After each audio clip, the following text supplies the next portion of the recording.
ఓం నమో వెంకటేశాయ. 2017లో తులారాశి జాతకులకు సంబంధించి ఎలా ఉండబోతుంది? 2009 నుండి 7.5 సంవత్సరాల పాటు తులారాశి జాతకులకు పూర్తి స్థాయిలో ఏలినాటి శని అనేటువంటిది ఉంది. జనవరి 27, 2017 నుండి శని తొలగిపోతూ ఉంది. కాబట్టి గత 7.5 సంవత్సరాల నుండి మీరు అనుభవించినటువంటి కష్టాలన్నీ కూడా నేటితో తీరబోతూ ఉన్నాయి. రేపటి నుండి తులారాశి జాతకులకు పూర్తి స్థాయిలో అనుకూలమైనటువంటి ఫలితాలు ఉండబోతూ ఉన్నాయి. ఎటువంటి చింత అక్కర్లేదు. మీకున్నటువంటి సమస్యలన్నీ తొలగిపోతాయి. పట్టిందల్లా బంగారంగా ఉంటుంది. కొత్త ప్రయత్నాలు చేయండి, కొత్త ఆలోచనలు చేయండి.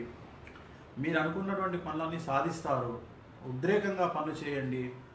ఖచ్చితంగా అన్ని అనుకూలమైన ఫలితాలు ఉంటాయి. ఉద్యోగానికి, విద్య, వ్యాపారము, విదేశీయానము, గృహ నిర్మాణము, సంతానము, వివాహము వీటన్నిటికీ సంబంధించి చాలా అనుకూలంగా ఉంటుంది. అలాగే ఉద్యోగాలకు సంబంధించి పదోన్నతులు, ప్రమోషన్లు వచ్చే అవకాశం ఉంది. జీతాలు పెరిగే అవకాశం కనిపిస్తూ ఉంది.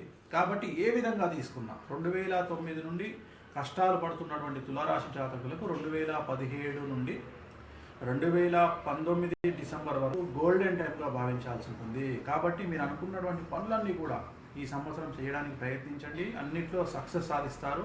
All the best. Om Namo Venkatesaya.